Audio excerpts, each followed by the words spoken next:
I'm so blessed. Saya merasa sangat diberkati untuk bisa ada di zaman ini, untuk bisa hidup di hari-hari ini. Karena saat-saat ini adalah saat-saat di mana kita dapat melihat iman seseorang. Apa maksudnya kita dapat melihat iman seseorang?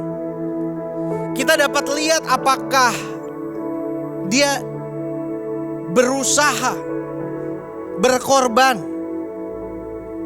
untuk mencari Tuhan tanpa dipaksa, tanpa disuruh, atau dia hanya ikut-ikutan aja.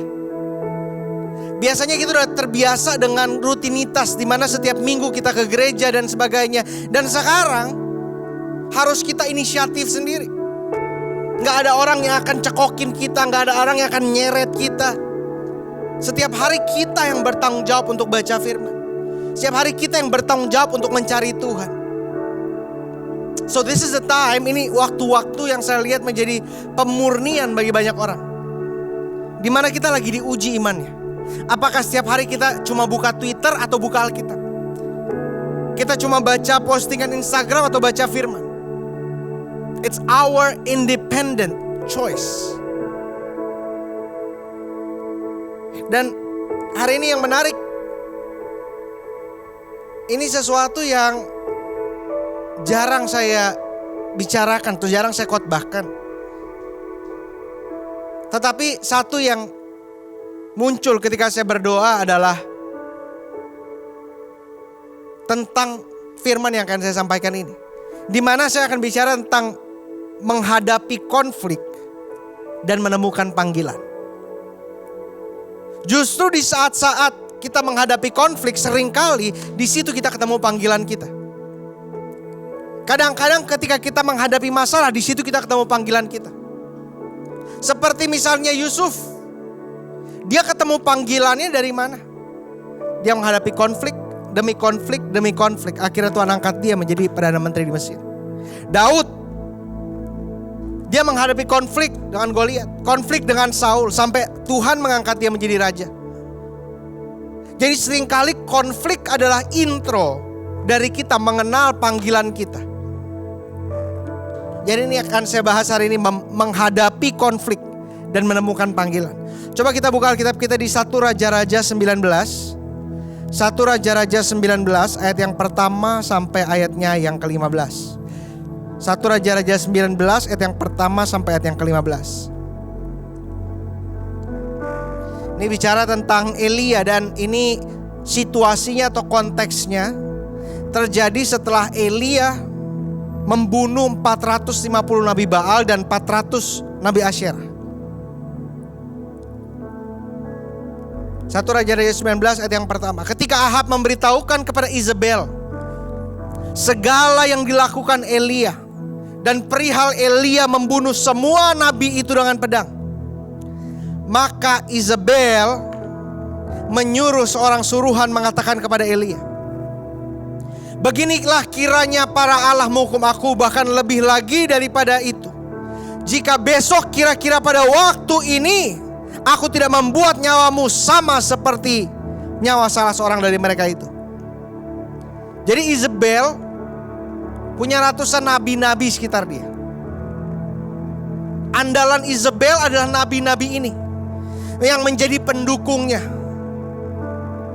yang mengatakan apa yang Izebel senang dengar, mengatakan apa yang ia mau dengar. Orang-orang yang no matter what, apapun yang terjadi akan mendukung dia, akan menyenangkan hati dia. Tetapi saya mau bilang sama saudara, jangan kita kelilingi diri kita dengan orang-orang seperti itu. Orang-orang yang apapun kita mau buat, dia bilang iya. Jangan kelilingi diri kita dengan orang-orang yang cuma nyenengin hati kita, cuma ngenakin telinga kita. Karena kalau misalnya kita punya orang-orang demikian, karakter kita gak terbentuk, kita gak menjadi dewasa, dan kita gak bertumbuh. Cari orang-orang yang mau menegur kita, yang siap mendoakan kita, yang siap mendewasakan iman kita. Jangan cuma cari orang-orang yang menyenangkan hati kita, menyenangkan telinga kita, yang kata-katanya manis, yang kata-katanya enak didengar. Tapi cari orang-orang yang walaupun mulutnya setajam silet, tapi hatinya betul-betul mengasihi kita dan mau melihat kita berubah dekat dengan Tuhan. Dari sini kita lihat bahwa orang-orang di sekitar kita, Tuhan pakai membentuk karakter kita dan mendewasakan kita. Kita jadi gak manja, kita jadi gak cengeng. Kita jadi bisa ditegur, kita jadi gampang introspeksi diri.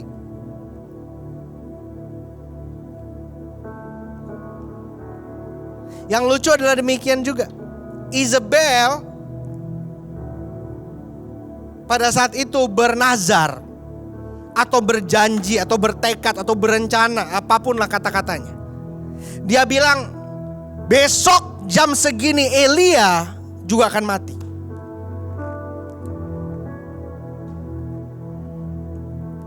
Saya mau bilang satu hal, mungkin banyak orang yang mengancam kita. Mungkin banyak orang yang menjelek-jelekan kita. Mungkin banyak orang yang menjatuhkan kita. Mungkin banyak orang yang memfitnah kita, gak suka sama kita. Tetapi yang berkuasa dalam kehidupan kita bukan mulut orang, tapi perkataan Tuhan. Bukan mulut orang yang menentukan masa depan kita. Rancangan manusia tidak ada artinya dibandingkan kekuatan Allah. Jangan sampai kita terbawa. Kita lihat, wah kita banyak musuhnya, kita banyak orang yang nyerang, banyak orang yang gak suka. Selama kita lakukan yang benar menurut firman Tuhan, selama kita hidup dalam Tuhan, gak perlu takut apapun. Saya mau bilang sama saudara, Isabel punya pasukan, punya pendukung, punya rakyat. Elia punya siapa? Elia gak punya siapa-siapa. Elia cuma punya Tuhan. Elia cuma punya Tuhan. Dia gak bisa lari ke siapa-siapa. Tetapi saya mau bilang sama saudara, Tuhan itu cukup. God is enough to sustain me. God is enough to protect me. God is enough to thrive me. God is enough to nourish me. Tuhan cukup untuk saya. God is enough to prosper me. Tuhan cukup buat kita. Di mana Isabel punya pasukan, punya masyarakat, punya kekuasaan, punya otoritas. Dan atas dasar apa yang dia punya, Isabel bilang, besok Elia harus mati. Tapi saya punya berita baik. Kebesokannya Elia tidak mati. Bahkan minggu depannya Elia tidak mati. Bulan depannya Elia pun tidak mati. Tahun depan Elia tidak mati. 10 tahun setelah itu Elia belum mati. 100 tahun setelah itu Elia belum mati. Sampai hari ini Elia tidak mati. Tapi Elia terangkat ke surga. Jadi apapun yang Isabel rancangkan untuk kehidupan Elia tidak berhasil. Apapun yang orang rancangkan tentang kehidupan kita, apapun yang musuh kita, apapun yang iblis sedang rancangkan untuk kehidupan kita, akan Tuhan gagalkan dan Tuhan patahkan. Selagi kita melakukan kehendak Tuhan. Selagi Tuhan yang kita kejar, Tuhan yang kita utamakan. Bukan keinginan kita, tapi keinginan Allah. Bukan ambisi pribadi kita, tapi kehendak Tuhan.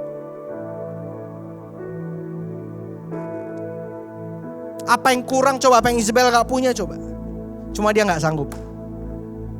Gak ada yang sanggup melawan Tuhan. Makanya selama Allah ada di pihak kita. Tapi ingat, Allah ada di pihak kita, berarti kita ada di pihak Allah. Artinya apa? Kita ada di pihak Allah. Kita melakukan yang Allah mau, kita tunduk. Bukannya kita liar semau kita bilang Tuhan ada di pihak saya. Gak bisa. Tuhan gak bisa kita atur. Tuhan bukan bodyguard kita. Tapi kita tunduk pada Allah dan kita ada di bawah perlindungan Allah. Lihat ayat yang ketiga. Maka takutlah ia, lalu bangkit dan pergi menyelamatkan nyawanya. Setelah sampai di Beersheba yang termasuk wilayah Yehuda, ia meninggalkan bujangnya di sana. Elia mendengarkan ancaman dari Izebel, dia takut, ketakutan, terus kabur menyelamatkan nyawanya. Kalau kita baca ayat ini kayaknya gak nyambung. Kenapa gak nyambung? Karena di pasal sebelumnya dia bisa menantang ratusan orang. Dia bisa menantang mereka. Karena di pasal sebelumnya Elia mendatangkan api dari langit. Sebelumnya Elia telah melihat hujan turun dari langit. Beberapa ayat sebelum ayat pertama, Elia menurunkan hujan dari langit. Dia sudah melihat penyertaan Tuhan, sudah melihat kehebatan Tuhan, tetapi dia masih bisa takut. Dan sampai sekarang ini kan kita gak ngerti, kok bisa dia ngadepin kira-kira 800 nabi-nabi gak takut, tapi cuma gara-gara satu emak-emak dia bisa ketakutan. 800 orang dia gak takut, satu emak-emak dia bisa ketakutan. Padahal dia telah melihat mujizat-mujizat Tuhan yang luar biasa. Apa yang terjadi dengan Elia? Saya mau bilang sama saudara, kelemahan orang berbeda-beda. Dan saat datangnya berbeda-beda. Mungkin ini menentang banyak pengajaran yang berkata kita tidak boleh takut, kita tidak boleh gentar, kita gak boleh stres. Tapi nyatanya ketakutan, stres, keraguan itu sesuatu yang biasa. Bukannya kita gak boleh takut, bukannya kita gak boleh stres, tetapi apa respons kita ketika kita takut, itu yang lebih penting. Apakah ketika kita takut, respons kita kecewa pada Tuhan, menyalahkan Tuhan? Atau respons kita justru mencari Tuhan, mendekat dengan Tuhan? Ketakutan hal yang biasa, panik sesuatu yang biasa, gentar, stres, itu hal yang biasa. Cuma apa respons kita menghadapi semua itu? Seharusnya ketika hal-hal seperti itu datang, cari orang-orang yang ada dalam Tuhan, yang bisa membangun iman kita. Datang kepada Tuhan, cari Tuhan.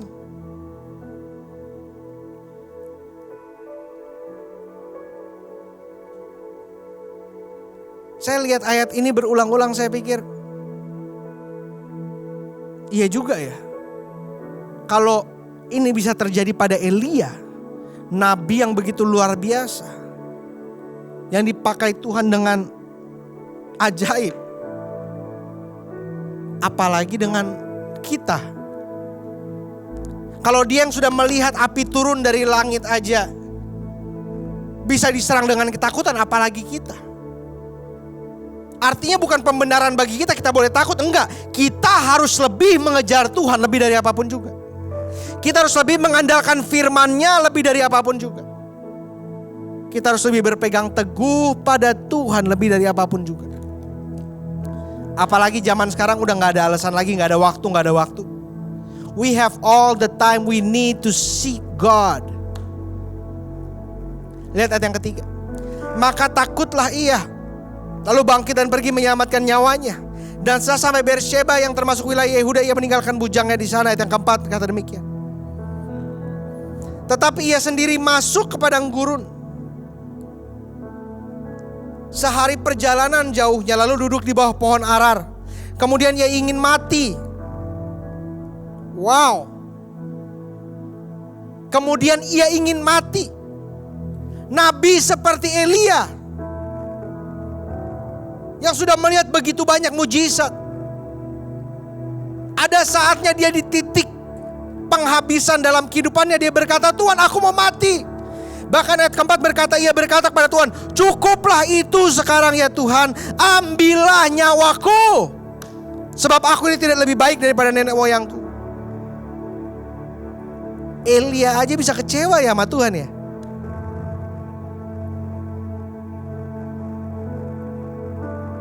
Ada saat-saat memang hal-hal seperti ini dapat terjadi dalam kehidupan kita. Makanya makin kita merasa demikian, makin kita perlu Tuhan. Makanya kita makin perlu orang-orang sekitar kita untuk membangun iman kita, untuk mengingatkan. Coba bayangkan kalau ada orang-orang sekitar Elia pada saat itu yang bilang, "Hei, apakah kamu lupa kemarin apa yang terjadi? Apakah kamu lupa beberapa saat lalu apa yang terjadi? Apakah kamu lupa tentang setiap mujizat? Apakah engkau lupakan setiap berkat Tuhan, penyediaan Tuhan, provisi Allah?"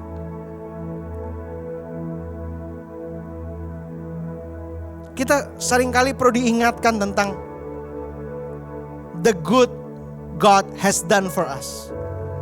Kita kadang-kadang cuma melihat apa yang Tuhan belum perbuat dalam kehidupan saya. Tuhan kurangnya apa? Tuhan belum buat apa? Tetapi kita nggak melihat apa yang Tuhan sudah perbuat bagi saya. Kita gampang minta, susah nginget. Kalau minta Tuhan buat sesuatu gampang. Tuhan minta ini, minta ini, minta ini. Kalau Tuhan udah buat, gampang sekali kita lupa. Tapi lihat ayat yang kelima. Sesudah itu ia berbaring dan tidur di bawah pohon arar itu. Kadang-kadang masalahnya bukannya masalah kita besar, tapi kitanya kecapean. Ini kayak Elia nih. Dia ngomel-ngomel sama Tuhan, kecewa sama Tuhan. Tapi yang dia perlu istirahat. Kadang-kadang kita kerja terlalu keras sampai kita gak ada waktu istirahat. Dan kita bingung kok kita jadi gampang emosi. Kita jadi gampang meledak-ledak. Mungkin kita kurang istirahat.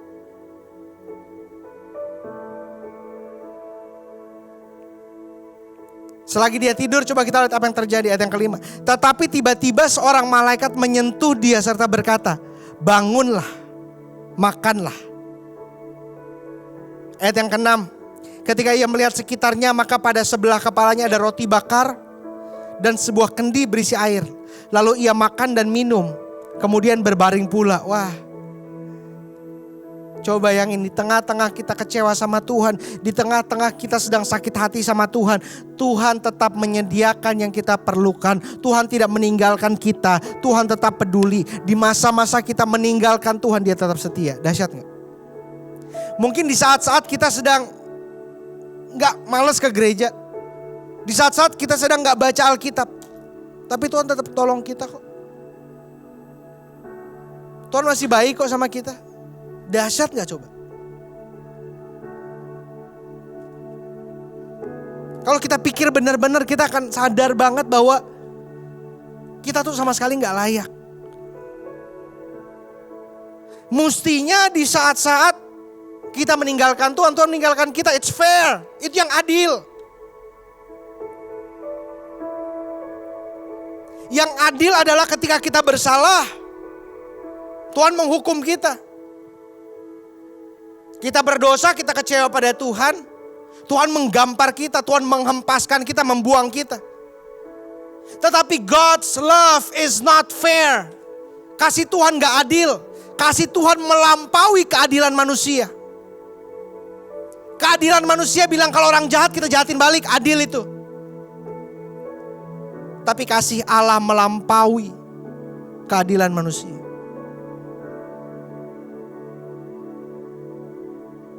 Elia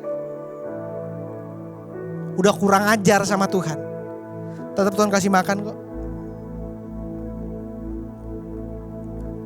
Gak usah kita pikir Elia dan Tuhan, coba kita pikir bapak sama anak deh. Apalagi bapak-bapak zaman dulu, kalau anak bapak nyaut kayak gini, ya udah Pak, papa yang salah, aku mati aja kalau gitu. Kalau nggak anaknya digampar coba. Kamu nih, kamu lupa ya? Papa udah buat apa untuk kamu? Kamu lupa ya? Yang bayar sekolah kamu, kuliah kamu siapa? Kamu lupa yang kasih makan kamu siapa? Yang bela kamu siapa? Elia udah kurang ajar, tapi Tuhan gak meninggalkan dia. Tuhan tetap menyediakan buat dia, Tuhan tetap memberi dia makan. Think of the times, pikirin saat-saat di mana kita sedang menyakiti hati Tuhan, tapi Tuhan tetap mengasihi kita. Coba bayangin deh saat-saat itu. Saya yakin dalam kehidupan kita ada saat-saatnya kita lagi menyakiti hati Tuhan. Mungkin lewat sebuah hubungan yang gak sehat. Mungkin lewat sebuah kecanduan. Mungkin lewat sebuah sikap perilaku. Tapi kita harus jujur berkata, Tuhan tidak pernah meninggalkan saya. Ayat yang ke-8.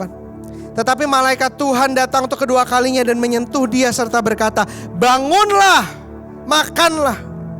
Sebab kalau tidak perjalananmu nanti terlalu jauh bagimu. Tuhan memperlengkapi kita bagi tujuannya, bukan tujuan kita. Kenapa malaikatnya memberi Elia makan?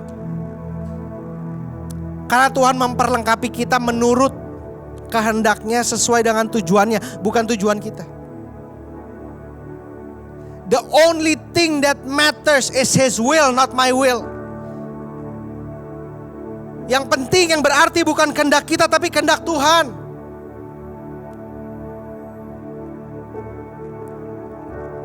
The only thing that matters is His will.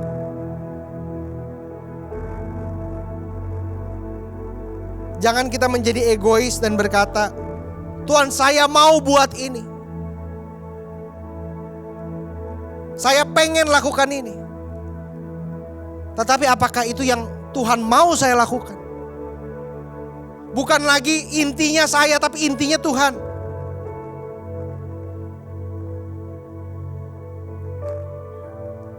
Ayat 8 berkata demikian.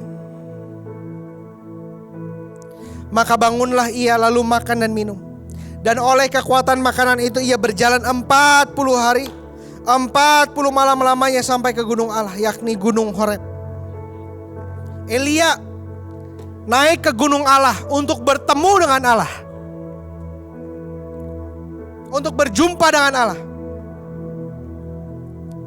40 hari 40 malam dia berpuasa, gak makan.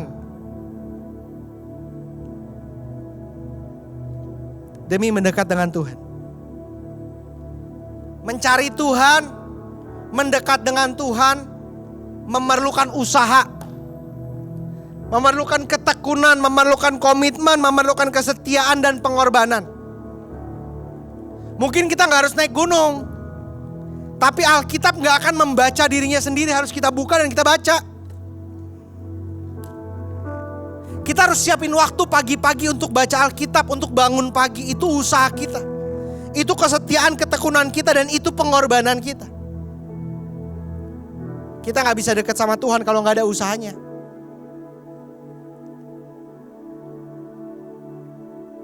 Jangan salahin Tuhan kalau kita gak kenal Tuhan. Kalau kita gak kenal Tuhan, cari kaca di rumah saudara, lihat kaca itu baik-baik, dia yang salah, bukan Tuhan yang salah. Kok Tuhan gak bicara sama saya? Kok Tuhan gak ngertiin saya? Bukan Tuhan yang salah, kita yang gak dekat sama Tuhan, makanya kita gak sadar, kita gak mikir. Tapi ketika kita mendekat dengan Tuhan, kita yang sadar akan rencana Tuhan. Oh, itu maksud Tuhan. Oh, bukan tentang saya, tapi tentang Tuhan dimuliakan lewat hidup saya. Kita jadi sadar.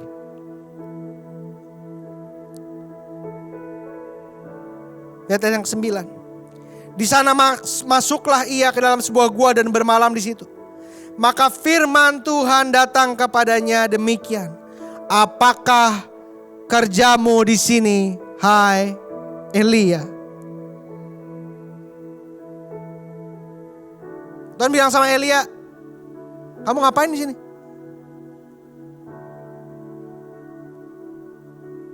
Kira-kira nih, kalau Tuhan tanya sama kita hari ini, kamu lagi ngapain?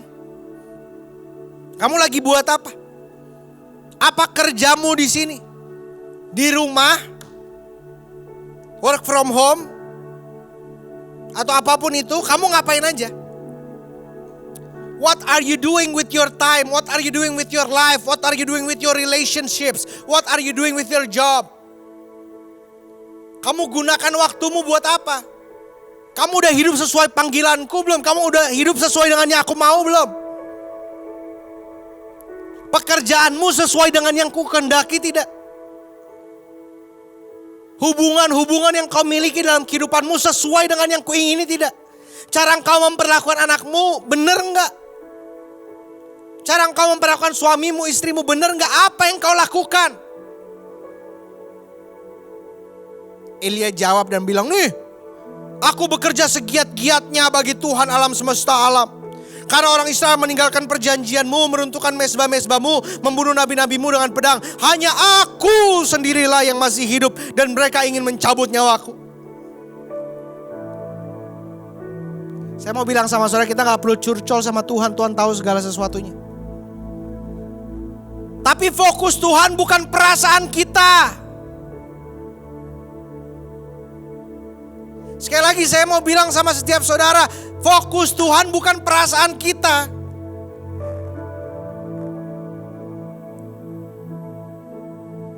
Bukannya ketika kita lagi nyerah, kita lagi capek, kita lagi kecewa, kita bilang, kesian, sakit hati ya, luka ya di hati ya, sedih ya.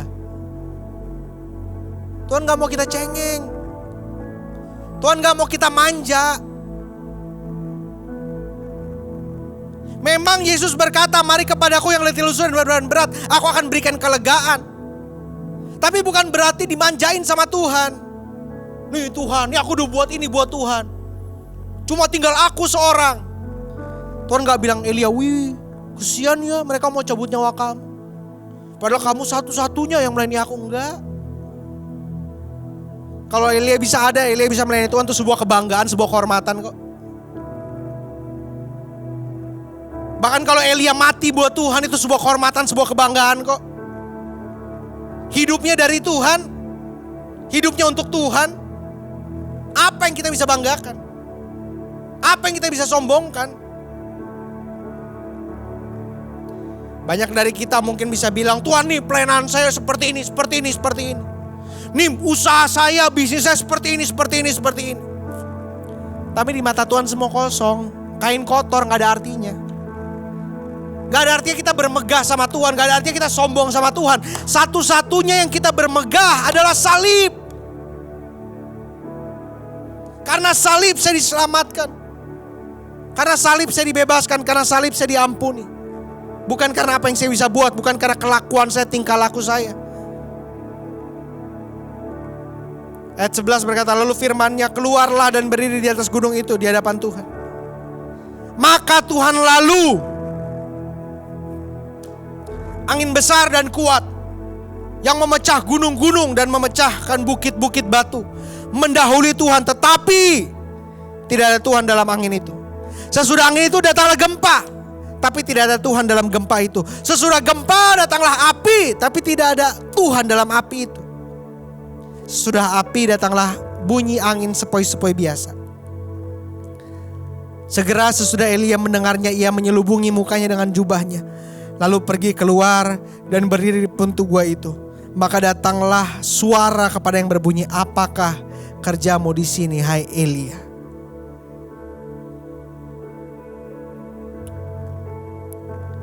Kadang-kadang kita punya pemikiran sendiri, cara Tuhan bicara gimana. Wah, Tuhan akan bicara lewat angin, lewat api. Wah, Tuhan bicara lewat pujian penyembahan yang spektakuler. Tuhan berbicara lewat nabi-nabinya. Tapi kadang-kadang Tuhan bicara sama kita lewat anak kita kok, yang masih kecil. Anak kita yang masih 10 tahun, Tuhan bisa bicara lewat dia kepada kita. Kita kadang-kadang pikir, wah Tuhan akan bicara. Ada suara dari langit, ada nabi yang Tuhan pilih. Kadang-kadang Tuhan bicara sama kita lewat orang tua kita. Kita gak bisa tebak, gak bisa dikte Tuhan bicara lewat apa. Tetapi kita akan tahu kalau Tuhan bicara. Karena apa? Sesuai dengan karakternya, sesuai dengan firman-Nya. Dan dari sini nih Tuhan bicara paling banyak nih. Tapi banyak dari kita bahkan gak buka kan. Kalau ada pendeta yang ada karunia kenabian, langsung kita cari. Ada pesan apa buat saya Pak? Sering ada yang datang sama saya bilang demikian. Saya jawab gampang. Dia bilang, Pak pendeta ada pesan apa dari Tuhan buat saya? Saya bilang baca Alkitab. Ini pesan Tuhan buat lu. Ketika kita baca firman, kita jadi mengenal rencana Tuhan. Kita mengenal rancangan Tuhan yang spesifik, kehendaknya yang spesifik dalam kehidupan kita. Karena bukan cuma ini buku sejarah, enggak. Tapi ini hidup, firman itu hidup. And when we read the word of God, the Holy Spirit partakes in it. Ada peran Roh Kudus ketika kita membaca firman Tuhan yang menyingkapkan dan menyatakan secara spesifik dalam kehidupan kita.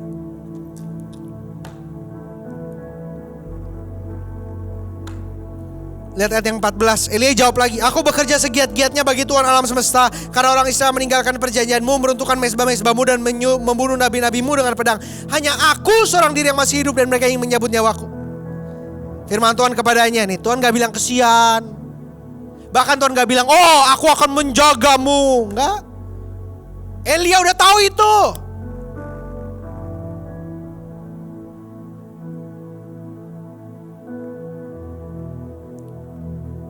Tuhan gak perlu setiap kali ngingetin kita. Aku akan melindungimu, aku akan menjagamu, aku akan memberkatimu. Kita udah tahu dia Bapa kita kok. Dan kita percaya aja yang dia lakukan tuh yang terbaik. Yang Tuhan mau, yang Tuhan lakukan dalam kehidupan kita yang terbaik. Gak perlu kita ribetin dia. Gak perlu setiap kali kita datang kepada Tuhan cuma untuk minta. Tuhan jangan lupa ini ya, jangan lupa ini, jangan lupa. Tuhan gak pernah lupa, kita yang lupa. Kita yang lupa tunduk, kita yang lupa setia, kita yang lupa bertobat, kita yang lupa taat sama Tuhan. Tuhan gak jawab Elia dan berkata, kesian ya. Tuhan bilang apa? Pergi, kembali ke jalanmu. Tuhan bilang, Elia udah cukup. Jangan cengeng lagi, jangan manja lagi. Sekarang pergi udah. Kembali ke jalanmu. Satu yang kita harus ingat. Kalau ada pesan saya hari ini yang meringkas khotbah saya adalah jangan cengeng. Kembali kepada panggilan kita karena Tuhan di pihak kita. Boleh nangis gak? Boleh. Boleh sedih gak? Boleh. Boleh stres gak? Boleh. Tetapi respons kita benar. Artinya apa kalau respon kita benar? Kita gak akan berlarut-larut dalam kesedihan. Gak akan berlarut-larut dalam stres. Gak akan berlarut-larut dalam ketakutan.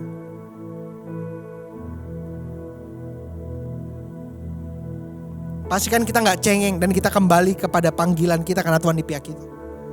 Kalau kita gak tahu apa panggilan kita sekarang, mendekat sama Tuhan, cari Tuhan. Dan kalau saudara sedang menghadapi konflik permasalahan-permasalahan, mungkin permasalahan-permasalahan Tuhan sedang pakai untuk membawa saudara mengenal panggilanmu dalam Dia.